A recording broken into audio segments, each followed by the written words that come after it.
नुशाबा मेरी दोस्त थी। वालदैन के प्यार ने उसको ज़िंदगी की सब खुशियाँ दे रखी थीं। वो गम जैसे कैफियत से आशना ही ना थी। वो और मैं इकट्ठे कॉलेज जाते। मैं अक्सर उससे मुस्तकबिल के बारे में पूछती तो वो कहती कि मेरा मुस्तकबिल बहुत अच्छा होगा। हमारी क्लास में लड़कियां अक्सर शादी के बारे में बात करती हैं, लेकिन इसको इन बातों की परवाह ना थी। उसके नज़दीक ऐसी बातें फजूल और कबर अज़ वक्त थीं। उसका यकीन था जो किस्मत में होगा वो मिल जाएगा। पहले से क्या सोचना। अवैध उसका ताया ज़ात था, गांव में रहता था। वो पढ़ाई के सिलसिले में नुशाबा के घर आया हुआ था। उसने इम्तिहान देते ही जॉब ढूंढनी शुरू कर दी। वो नेक और समझदार लड़का था। भला ज़रूरत किसी से बात नहीं करता था। उसकी शख्सियत में ठहराव था, तभी सब उसकी इज्जत करते थे। जल्दी उसको महकमे में अच्छी नौकरी मिल गई। उसने मकान किराए पर लेना चाहा, लेकिन शबाना के अब्बू ने उसको मना कर दिया और कहा, पर खुरदार, जब अपना घर मौजूद है फिर किराए पर रहने की क्या ज़रूरत है। यूँ वो मुस्तकिल उनके घर रहने लगा। नुशाबा रियाजी में कमज़ोर थी, जबकि उबैद एकेडमी में रियाजी पढ़ा रहा था। नुशाबा की वालदा ने कहा कि तुम किसी गैर से ट्यूशन पढ़ने की बजाय उबैद से पढ़ लिया करो। इस तरह ट्विटर की भारी फीस भी नहीं देनी पड़ेगी। वो घर में रहता है, तुमको ट्यूशन के लिए घर से बाहर कहीं जाना भी ना पड़ेगा। उबैद तो रियाजी का माहिर था। उसको बिला अपनी कज़न को पढ़ाने पर क्या एतराज़ हो सकता था। वो खुद इनका एहसान उतारना चाहता था। नुशाबा को फ़ारग वक़्त में घंटे डेढ़ घंटे पढ़ाने लगा। उसके ख्यालात अपनी कज़न के लिए शफाफ थे। अपने काम से काम रखता था। नुशाबा को अपने ख़ानदान की इज्जत समझता था। एक दिन मैं उनके घर गई, देखा कि आंटी बाज़ार से डिनर सेट लाई हैं। आंटी, ये किसके लिए है? मैंने पूछा। बोली, नुशाबा के जहेज़ के लिए है। ये फ़िक्रा सुनकर पहली बार मैंने अपनी सहेली के चेहरे पर सुर्खी देखी। गोया अब अपनी शादी के बारे में सोचने लगी थी। जब हम दोनों कमरे में जा बैठे, मैंने उससे पूछा, क्या आंटी ने तुम्हारे लिए रिश्ता देख लिया है? कौन है वो खुशनसीब जो तुम्हारा साथी बनने जा रहा है? बोली, अभी तो कोई ज़ाहिर नहीं हुआ, सामने आएगा तो बता दूंगी। अभी हम ये बात कर ही रहे थे कि अचानक सामने से उबैद आता दिखाई दिया। नुशाबा ने उसे देखा तो चौंक सी गई। तो इख्तियार मेरे मुंह से निकला, कहीं वो खुशकिस्मत ये तो नहीं है। वो जवाब देने के बजाय मुझको हैरत से देखने लगी। कुछ दिन से पहले मेरी सहेली ने मुस्तकबिल के बारे में नहीं सोचा था। वो रोज़ जब वो बिस्तर पर लेटती, उसने सोचा, हमारे घर में ही लड़का रहता है और मेरा उसकी तरफ ध्यान ही नहीं गया। अपने तमाम अजीज़ों और रिश्तेदार लड़कों का मुकाबला उबैद से किया तो उसको सबसे बेहतर वही नज़र आया। तभी उसने इरादा कर लिया कि अगर वालिदैन ने उसको इंतखाब का हक़ दिया तो वो दूसरों पर उबैद को ही तरजीह देगी। उसका ख्याल था कि वालिद ने उसकी शादी के लिए उबैद का इंतखाब कर रखा है। अब वो हर रोज़ सोचती कि किस तरह अपने ख्यालात से उबैद को आगाह करे। डर था कि कहीं वो नाराज़ ही ना हो जाए। एक दिन उबैद और नुशाबा अकेले कमरे में बैठे पढ़ रहे थे कि उसने बातों ही बातों में कह दिया कि वो ज़िंदगी के एक अहम मसले के बारे में उससे बात करना चाहती है, जो इन दिनों इसको बहुत परेशान कर रहा है। फिर उसने हिम्मत करके कह दिया, उबैद, एक अरसे से तुम यहाँ रह रहे हो, तुमको अंदाज़ा हो गया होगा कि मैं कैसी लड़की हूँ। हमारे घर अव्वल तो कोई रिश्तेदार लड़का आता ही नहीं। बूले से अगर अभी कोई आ भी जाए तो मैं किसी से बात तक नहीं करती। हमारे घर का माहौल बहुत ही पाकीज़ा है, तुम तो जानते हो, और तुम भी बहुत अच्छे हो। मैं चाहती हूँ कि तुमसे वो अहम बात शेयर कर लूँ जो मेरे दिल में है। मैं किसी से मोहब्बत वगैरह की बात नहीं कर रही, लेकिन इस उम्र में हमको जीवन साथी के बारे में तो सोचना ही पड़ता है। मैं तुमको अपने लायक पाती हूँ और चाहती हूँ कि तुमसे पूछूं कि तुम्हारा मेरे बारे में क्या ख्याल है। मुझे सच सच बता दो और झिझकना भी नहीं। कुछ देर सोचने के बाद उसने कहा, नुशाबा, तुम बहुत अच्छी लड़की हो, इसमें शक नहीं।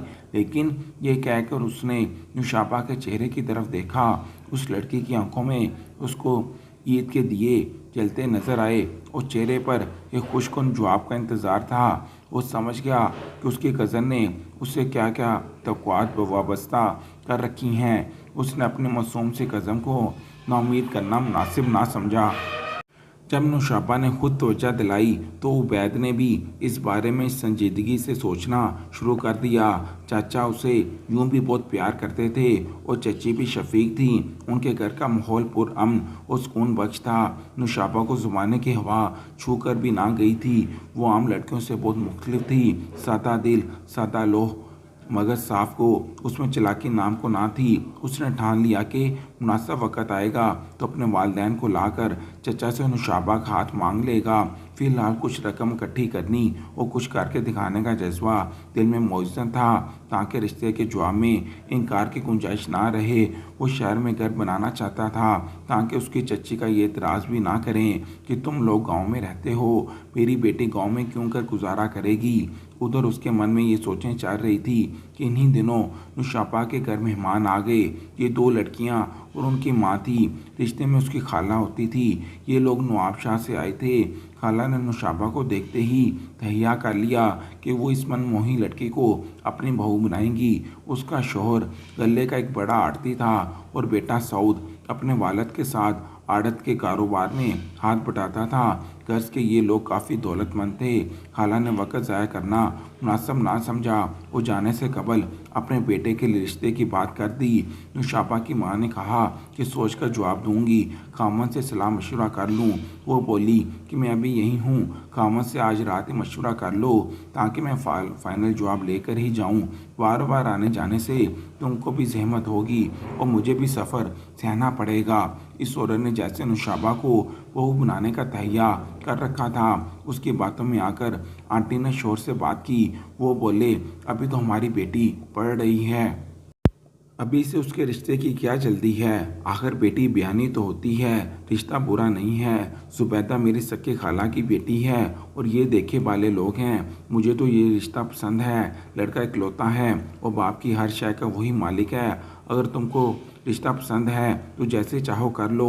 वो बीवी की तबीयत से वाकिफ़ थे। कहने लगे, तुमने फैसला तो खुद ही कर लिया है, अब मुझसे क्या पूछती हो। मियाँ का अंदिया लेकर आंटी ने बहन को हाँ कह दिया।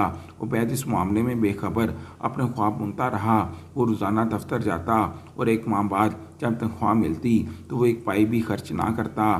तमाम तनख्वाह चच्ची के लाकर में रख देता ताकि जमा कर दी जाए, काम आएगी। दरअसल वो तमाम रकम अपनी शादी की खरीदारी पर खर्च करना चाहता था।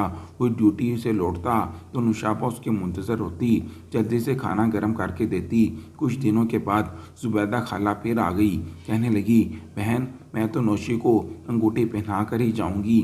2-3 दिन मिन्नतें की और अपनी बात मनवा ली।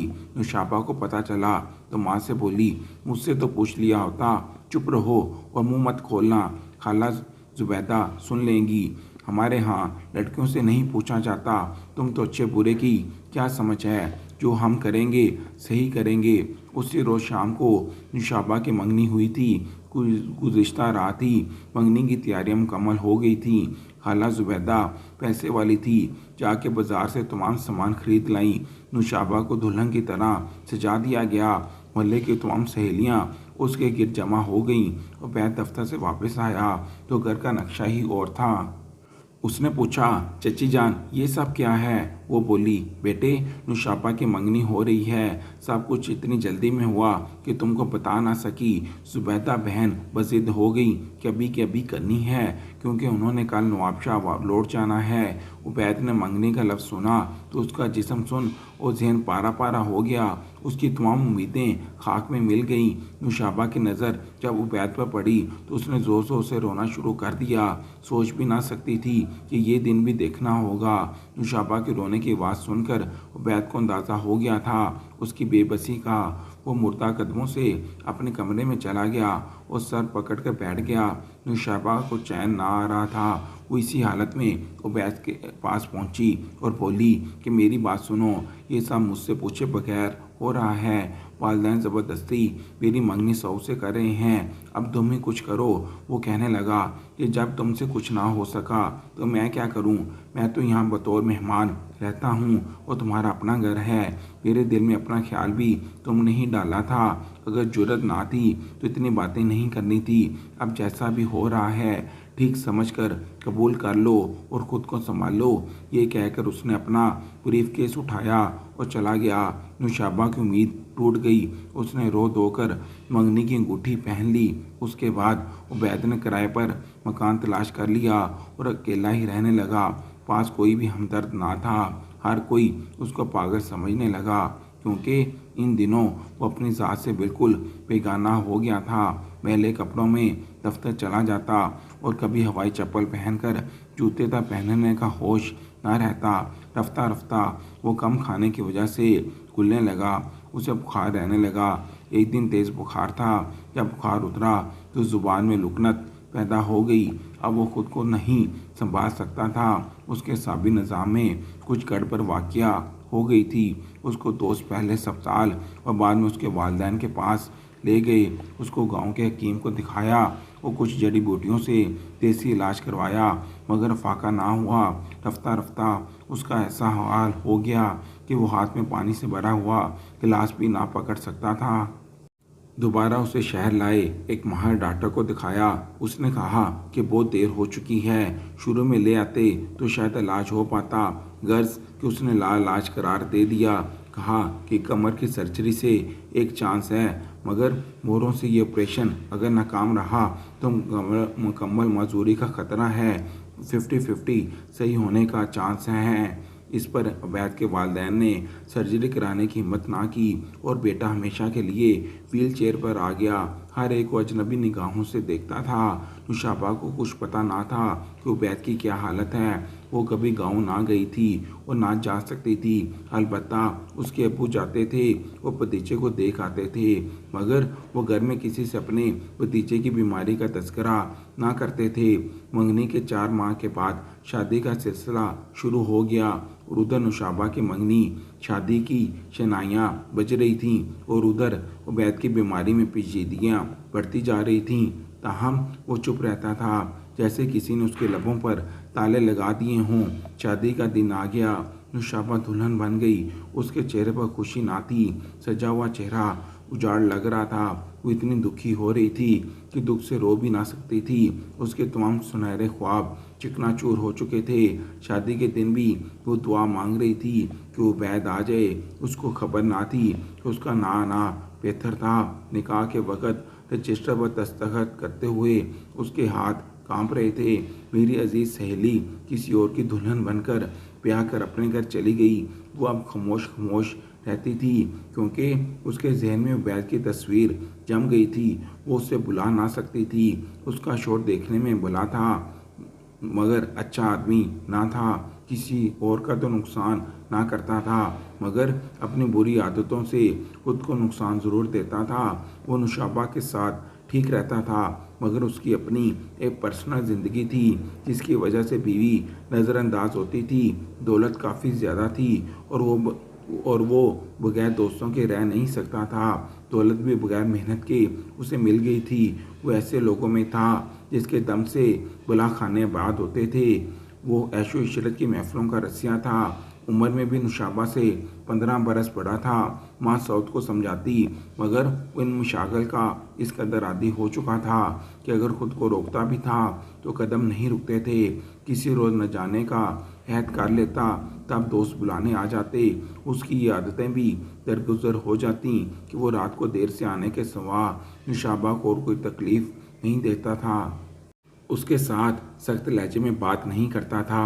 बीमार होती तो डॉक्टर के पास ले जाता। मेके जाने से भी मना ना करता। कोई बदसलूकी भी रवा ना रखता। बस ये चाहता था कि बीवी उसके प्राइवेट मामलात में दखल अंदाजी ना दे और ना ही उससे पूछा करे कि तुम रात को क्यों देर से घर आते हो और कहाँ रहते हो। वो बीवी के दबाव के बगैर बिल्कुल आज़ाद ज़िंदगी गुजारे, जैसे गैर शादीशुदा मर्द ज़िंदगी गुजारते हैं। अब उसकी तरफ से सभी घर वालों को परेशानी लाक रहने लगी कि वो आए दिन पुलिस को मतलूब रहता था। माँ बाप सोचते कि आखिर उसकी ऐसी क्या सरगर्मियाँ हैं कि पुलिस उसका पूछने तक आ जाती हैं और वो थाने जाकर रकम भर आता और वो लोग कुछ अरसा चुप बैठ जाते। खुदा जाने उसने किस किस्म के मुजरमाना रवाफत बढ़ा लिए थे कि किस चीज़ की वजह से पुलिस घर तक आ जाती थी। इस वजह से घर वाले परेशान रहने लगे कि एक दिन जब नौशाबा मैके आई, किसी ने उसको बता ही दिया कि उबैद का साबी निज़ाम एक बार बहुत तेज़ बुखार की वजह से मुतासर हुआ, अब तक ठीक नहीं हो सकता। अब वो व्हील चेयर पर रहता है। ये सुनकर मेरी दोस्त को वो सदमा पहुंचा। एक तरफ शोहर की बेराह रवी का दुख और दूसरी जानब उबैद की बीमारी का सुनकर उसका सुकून ख़त्म हो गया और उसे चुप लग गई।